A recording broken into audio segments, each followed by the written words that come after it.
Bonjour à tous, bienvenue sur le plateau de l'invité de la semaine, un plateau télé qui aurait pu être transformé en plateau théâtre, puisque c'est l'univers du spectacle et même du spectacle drôle que nous allons aborder aujourd'hui. Notre invité, c'est Pierre Mathuès, bonjour. Bonjour Michel. Vous êtes un comédien bien connu dans notre région, dans votre rue. Je suis bien connu dans ma rue, oui. Vous le dites vous-même. On va parler bien sûr de votre actualité, mais comme on a un petit peu le temps dans cette émission, ce qui est quand même rare en télévision, on peut aussi revenir sur votre parcours. Volontiers. Un parcours déjà assez long, puisque vous ne cachez pas être dans la 3e fleur de l'âge. oui, voilà, j'ai 63 ans. Voilà. Vous avez été longtemps enseignant, français et histoire. Qu'est-ce qu'il vous reste de cette période ? Mais il me reste l'envie d'apprendre des choses à des gens qui n'ont rien demandé. Parce que quand je fais des spectacles, il faut toujours qu'il y ait des faits avérés. Et je donne des informations. Donc les gens, ils viennent pour rire, mais je leur dis, attendez, tout ce que je dis est vrai. Il vous reste l'amour inconditionnel aussi, je suppose, de la langue française. Oh, la langue française, les 80 000 mots de dictionnaire, évidemment, là, je jubile. Hein. Si on me branche là-dessus, on va dépasser les 26 minutes. Les enseignants et profs, c'était mieux avant? Vous faites partie de la génération qui dit ça? Des nostalgiques ultra ou pas du tout? Non, pas du tout. Pas du tout. Je crois que c'est... Non. Moi, j'admire les profs. J'admire aussi les jeunes gens aujourd'hui qui ont une vie très compliquée, qui ont plein d'outils, qui ont plein de distractions, qui ont plein de choses. Mais c'est pas drôle ce que je dis là, hein. mais qui doivent vivre une vie très difficile, je trouve. Oui, on va y revenir avec la période Covid et effectivement toute la période qu'on traverse pour le moment, qui n'est pas simple du tout pour les jeunes, ni même pour les personnes un peu plus âgées comme nous. Vous êtes aussi un ancien confrère, vous avez sévi dans la presse écrite. Oui, bon, c'est un grand mot. Oui, j'écrivais des billets, des reportages, des publi-reportages pour le groupe Passepartout. Donc je faisais du remplissage, quoi. Du remplissage. Et comme j'écris vite et sans faute, ben, ça allait, quoi. Alors, vos premiers pas sur scène, est-ce que vous vous en souvenez? C'était dans quelles circonstances? Ça devait être au Patro dans les années 70, ouais. J'étais animateur Patro et donc j'ai toujours aimé être au milieu et animer les veillées, faire chanter, faire des sketchs. Donc ça, c'est le début, c'est à 14 ans. Et ça vous vient d'où, ça? Toujours l'envie d'être dans la lumière, d'être face à un public? Faire rire et être devant des gens, leur expliquer des choses. C'est mon métier de prof, aussi mon métier de journaliste, oui, c'est ça. Être au milieu et raconter. Et parmi vos premiers publics, il y avait aussi justement les élèves et les profs. Oh ben oui, je retrouve des anciens élèves sur Facebook qui me disent « Oh monsieur, c'était chouette, on avait fait des marionnettes, on avait fait un défilé de mode. » Oui, parce que j'étais un prof un peu ouin-ouin. Donc des élèves adoraient. Bon, j'étais pas ouin-ouin tous les jours, on ne sait pas être fou 20 heures semaine. Mais j'ai quand même mené beaucoup de projets avec mes élèves, oui. Vous étiez un prof un peu décalé, on peut dire ça comme ça? On peut dire ça, oui. C'est un euphémisme, mon cher Michel, un peu décalé. Et l'univers de l'enseignement, ça reste toujours une source d'inspiration, je suppose, encore aujourd'hui? Oui, c'est inépuisable. Oui, je fais des conférences pseudo-pédagogiques. Donc, j'ai aussi été, je ne sais pas s'il faut le dire ici, conseiller pédagogique. Donc, je devais expliquer les réformes aux directeurs et aux enseignants. C'est très difficile à faire. Donc, j'ai glissé vers des pseudo-conférences pédagogiques. Et vous pensez qu'ils ont tous bien compris le message? Ben, je revenais souvent. Hein. Alors, là, dans vos spectacles, là, de vos one-man show, c'est Silence dans les rangs, justement. Vous y racontez votre vie de prof. C'est ça. Bon, ça a commencé en 2008. J'ai eu envie J'avais lu un bouquin de 2 Français, Manuel de savoir-vivre à l'usage des enseignants, qui m'a vraiment inspiré. J'ai eu l'autorisation de l'adapter. Et donc, ça a été un vrai bonheur de raconter ma vie de prof avec l'angle de la dérision, de l'autodérision. Et j'explique aux profs ce qu'il faut faire et ne pas faire, mais ils le sentent très vite. Je vais encore le jouer mardi prochain, ce spectacle-là. Ils le sentent très vite que je suis un ancien prof et que tout ce que je dis est vrai. Ils disent, t'as mis des micros dans la salle des profs, tout ce que tu dis est vrai. Mais ce monde de l'enseignement, il change beaucoup, notamment ces dernières années. Vous suivez son évolution. Est-ce que ça reste toujours une source d'inspiration et de renouvellement pour vous? Mais bien sûr, toutes les réformes, moi ça m'amuse de parler du nouveau vocabulaire des réformes, mais cela dit, un bon prof, avec rien, avec son enthousiasme, avec une craie, une éponge, il y va. Il y a les rythmes scolaires aussi qui ont changé. Maintenant, il y a Ah oui, on des congés répartis différemment. Voilà, les vacances de Toussaint qui se terminent aujourd'hui. Hein, oui, c'est compliqué, parce que les Flamands n'ont pas eu congé en même temps que nous, et alors on se croise, on dit voilà, je te laisse mon appartement, voilà, c'est formidable. C'est la Belgique, c'est très très compliqué la Belgique. Alors une longue période de votre vie d'artiste, ça a été l'animation de la revue Les Insolents. Je ne sais pas si nos téléspectateurs s'en souviennent encore. C'était vraiment une période de franche rigolade. Pour ceux qui ne connaissent pas, comment peut-on expliquer le principe des Insolents? C'était quoi? C'est un cabaret d'humour. On était 3 ou 4 chroniqueurs. Moi, j'étais un peu le maître de cérémonie, MC Matthews. Hein, et alors, on avait un musicien, Armand, qui était là à l'accordéon. Et c'est grâce à Tony Santacodo qui est venu nous chercher. On était à Charleroi, au Théâtre Poche. Et puis, il est venu nous chercher. Il a dit, il faut faire le même chez nous. Et on en a fait 45 vendredis insolents au Théâtre Poche, au Théâtre de Chapelle-l'Erlémont, et puis on a joué un petit peu partout dans la région, à Binche, on a même été en Flandre, on a été en Suisse avec les Insolents. Il y avait aussi un invité d'honneur qui était souvent un petit peu. Ah oui, c'est ça le principe. Oui, j'oublie. C'était ça le principe quand même. Donc il y avait soit un journaliste, oui, soit un sportif, soit un chanteur, soit un comédien. Et alors on s'est spécialisé dans les hommes politiques. Ils y sont tous passés, toutes les couleurs. On est passé à la moulinette. Mais ils adoraient, ils avaient très peur, mais ils adoraient parce que bon, c'est insolent, mais c'était immensément bienveillant. Oui. On passait pas la pommade ni la brosse à reluire, mais on disait des choses agréables à entendre, et de temps en temps, une petite pique quand même. Quoi. Vous avez des souvenirs marquants justement de cette période des Insolents? Oh ben oui, on a eu Elliot Di Rupo, Michel Dardenne à Binche, le théâtre de Binche blindé, Elliot Di Rupo qui se demandait où il était tombé. Alors on avait Bernard Melchior qui imitait Elliot Di Rupo, donc on avait 2 Di Rupo sur scène. C'est formidable. Pourquoi avez-vous arrêté d'être insolent? Oh ben on l'est toujours, mais on est chacun dans son coin. Disons que tout s'use, tous les projets Vous à un avez moment fait donné. le tour du concept à un moment. Oui, on se chamaille un peu, tout ça. Il y en a un qui n'est pas là, pourquoi il n'est pas là et, bon, donc forcément, tous les projets, on en a quand même fait presque 200. Hein, donc c'est quand même pas mal. Hein. Alors, on n'est pas là, bien sûr, pour plomber l'ambiance, surtout pas avec vous, mais je voudrais quand même revenir avec vous sur cette période Covid. C'était pour vous une foutue période de temps perdu ou bien une période, malgré tout, qui a pu être inspirante et mise à profit pour créer? Eh bien, comme tout le monde, pendant la période Covid, je me suis beaucoup promené dans mon quartier, dans un sens puis dans l'autre. On croisait les voisins sur l'autre trottoir, on disait bonjour, bonjour, on ne peut pas se parler, on ne peut pas se toucher. Donc on s'est reposé, on a regardé tous les 2 Funès, tous les Harry Potter, comme tout le monde. Hein. Et puis on s'est dit, bon, ça commence à bien faire, ça fait déjà 8 semaines, 9 semaines, 10 semaines. Sophie Wilmès a dit, on peut refaire du kayak. Ouais, on a fait du kayak. Donc vous l'avez fait tout de suite, ça j'imagine. Oui. Et ben, cela dit, moi je m'étais juré de ne jamais faire de clips comme Guillaume et tout ça, tous les gens qui font des clips chez eux.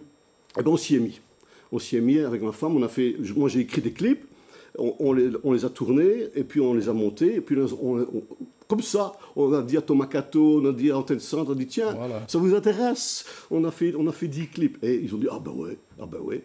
Surtout ce clip. Bon, ça continue depuis 3 saisons, ouais. Michel. C'est extraordinaire.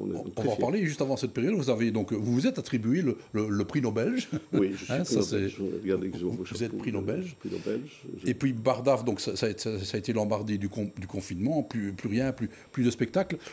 Le monde s'est effondré à ce moment-là. Vous étiez dans quel état d'esprit quand c'était au mois de mars 2020? Ben, on jouait au festival de Langres, on a joué le dernier jour où Macron a dit on peut jouer jusque-là. On a joué le dernier jour et le lendemain, à l'hôtel, il n'y avait pas de petit déjeuner parce qu'on pouvait plus se parler, on ne pouvait plus manger, donc on a dû se débrouiller.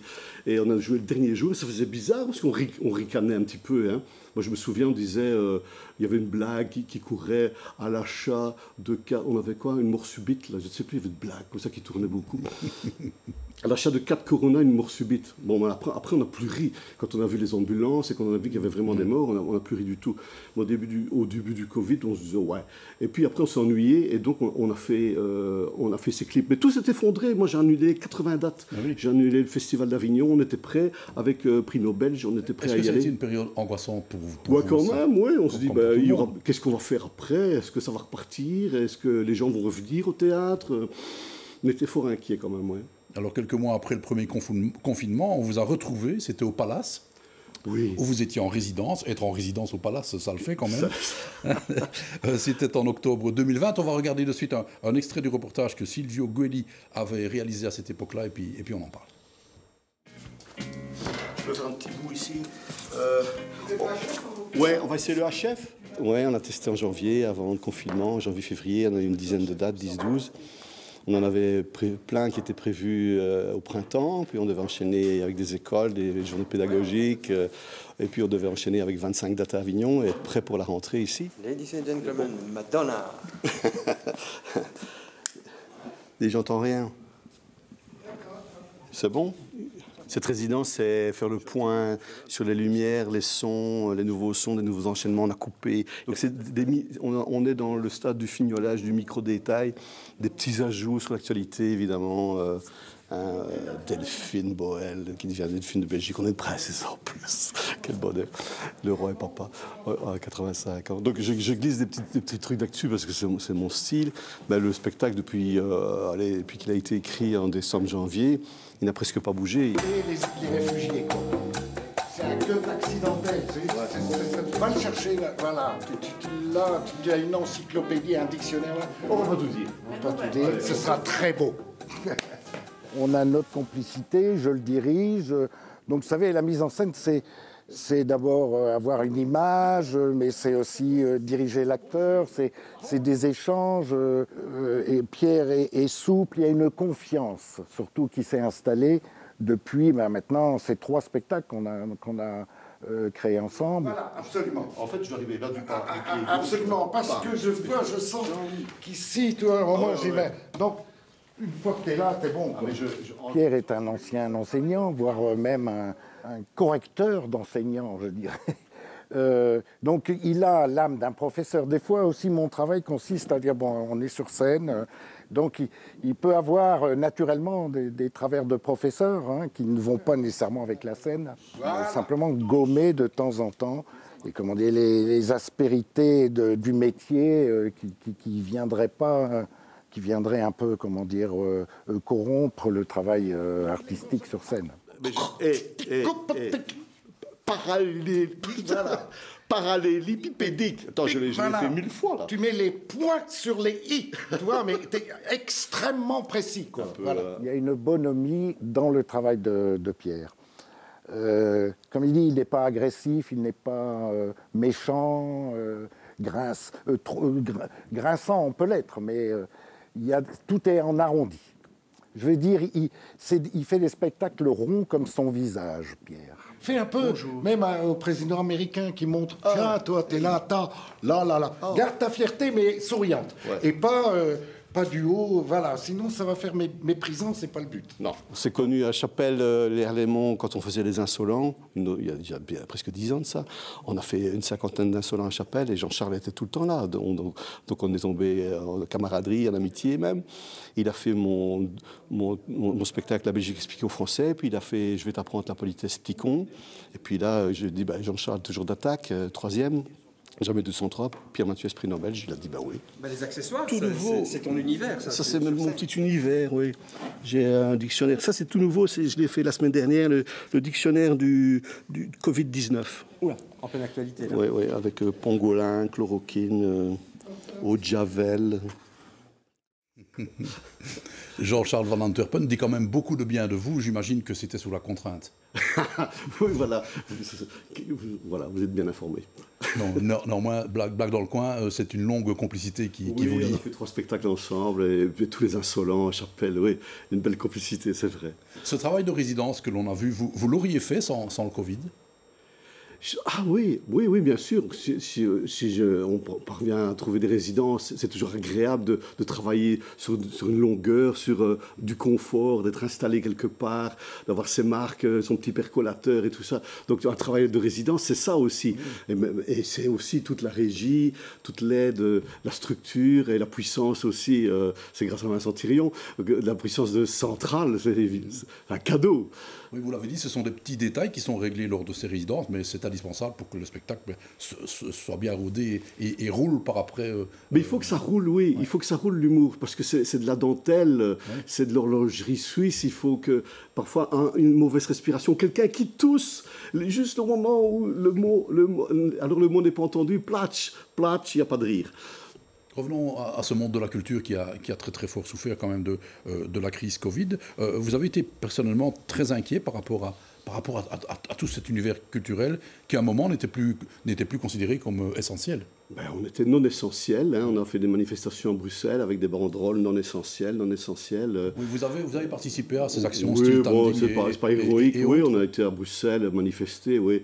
On a retrouvé plein de copains, donc c'était très agréable, mais on était inquiets. Par exemple, la résidence, on a fait une captation de la Belgique expliquée aux Français lors de la résidence, mais il n'y avait que 5, au Palace, on peut mettre 150, 200 personnes, on n'était que 50, et on avait mis des tables avec des distances, on avait mesuré, on avait des petites bougies, et il fallait rester chacun à sa place, on était très, très, très inquiets, oui, d'un redémarrage, on ne savait pas quand ni comment ça allait redémarrer et si les gens n'allaient pas avoir peur. Est-ce que vous avez été révolté contre les dirigeants justement qui vous considéraient si peu malgré tout?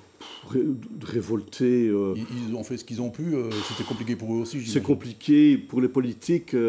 Ouais, moi j'ai énormément de compassion pour les hommes politiques, mais en même temps énormément d'angoisse pour le personnel infirmier. On a applaudi les infirmières, on a applaudi les éboueurs. Maintenant, pourquoi on a arrêté de le faire? C'était tous les soirs à 20h.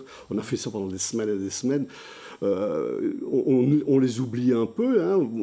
En France, on sac de nouveau pas seulement dans la culture, mais dans les hôpitaux et tout ça. Donc c'est très, très angoissant, ça. Au monde de la culture, il y a encore des séquelles du Covid. Tout n'est pas revenu à la normale. Tout n'est pas à la normale, non. Il y a même des gens qui ont quitté ces métiers.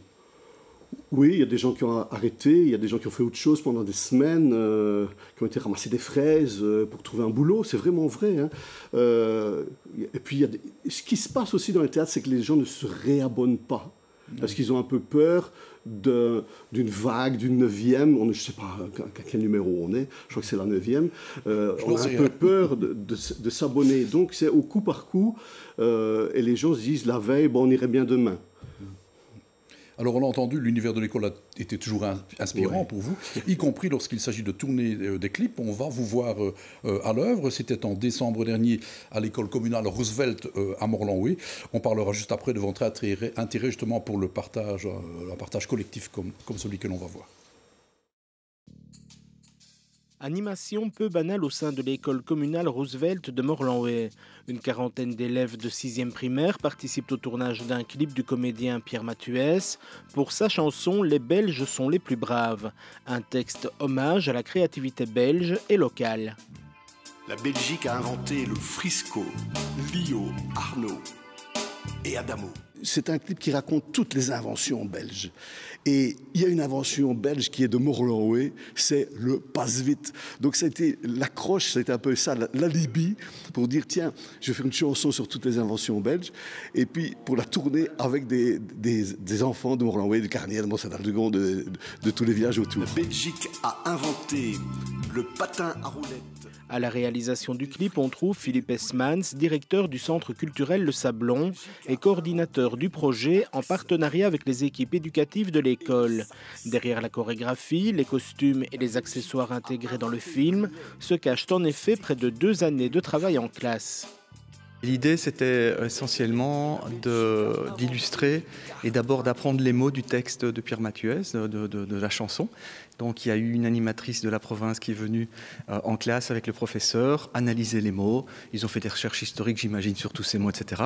Puis il y a une deuxième phase avec un autre animateur plastique qui est venu pour illustrer et composer tous les petits accessoires qu'on allait utiliser dans le clip.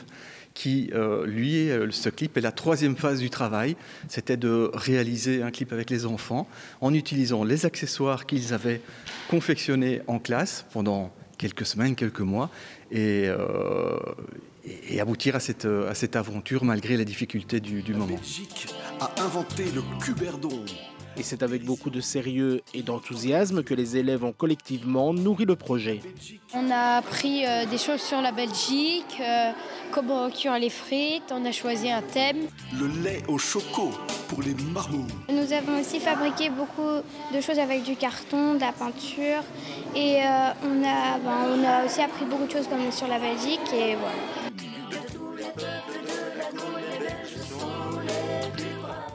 On a vu qu'il y avait plusieurs cultures qui étaient d'autres pays et pas seulement de la Belgique. Et c'est un peu le rôle de la chanson, c'est de dire la Belgique, elle est brave alors qu'on n'a pas tout inventé. J'imagine que maintenant vous avez une seule envie, c'est de découvrir le clip, qu'il sera fini. Oui, oui, on a hâte de voir ce clip et de devenir célèbre. On va le voir sur Antenne Centre et puis on va le voir sur ma chaîne YouTube, on va le partager sur Facebook, sur les Facebook des écoles, parce que les parents ont donné leur autorisation pour que leurs enfants soient filmés, donc ça sera public. Pierre Mathuès, travailler comme cela avec des écoles et d'autres partenaires locaux, c'est vraiment dans votre ADN et c'est très enrichissant. C'est un bonheur de travailler avec des enfants, des jeunes gens. Ici, c'était Roosevelt à Morlanway. J'ai travaillé aussi avec Saint-Joseph, Laura Cruzio dans le secondaire. Je vais travailler avec Anne Manini bientôt au plateau à Roquet.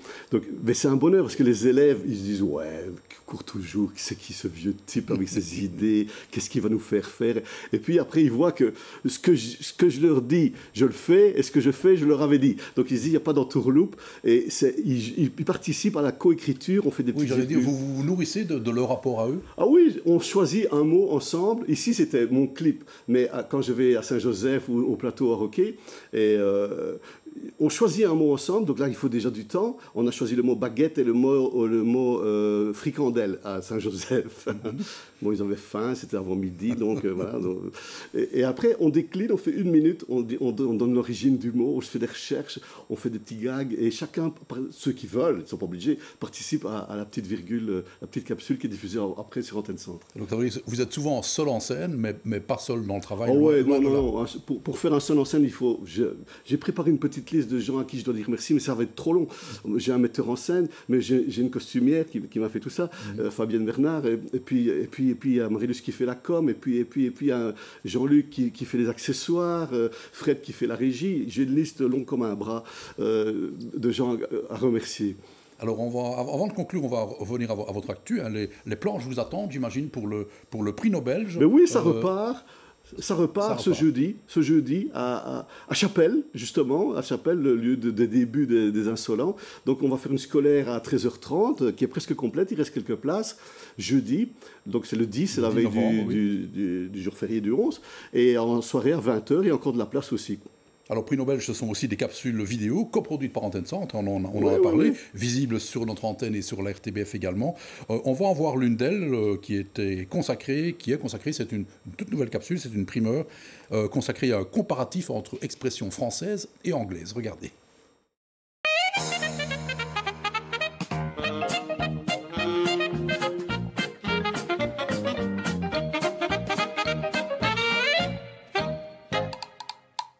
Aujourd'hui, les expressions anglaises. Attention, en Grande-Bretagne, on ne dit pas appeler un chat, mais une pelle. Étonnant. Quand un francophone est enroué, il dit « j'ai un chat dans la gorge ». L'anglais a une grenouille dans la gorge. A frog in the throat.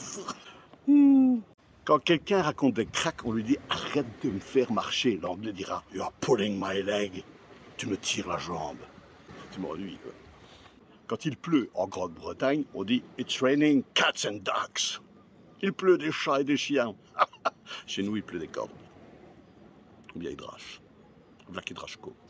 Un Anglais ne se retrousse pas les manches. Quand il se met au travail, il tire sur ses chaussettes. Un Anglais n'a pas une faim de loup. Il peut manger un cheval. I could eat a horse. C'est une tempête dans un verre d'eau. En Angleterre, c'est une tempête dans une tasse de thé. A storm in a teacup. Je fais d'une pierre 2 coups. I kill 2 birds with 1 stone. Je tue 2 oiseaux avec une seule pierre. Vous vous rendez compte? J'ai d'autres chats à fouetter. I want the fish to fry. J'ai d'autres poissons à griller. C'est bien. Ça coûte les yeux de la tête. Un Anglais dira ça coûte un bras et une jambe. To cost an arm and a leg. Chez nous, on peut dire aussi ça coûte la peau des fesses. Ça laisse rêveur.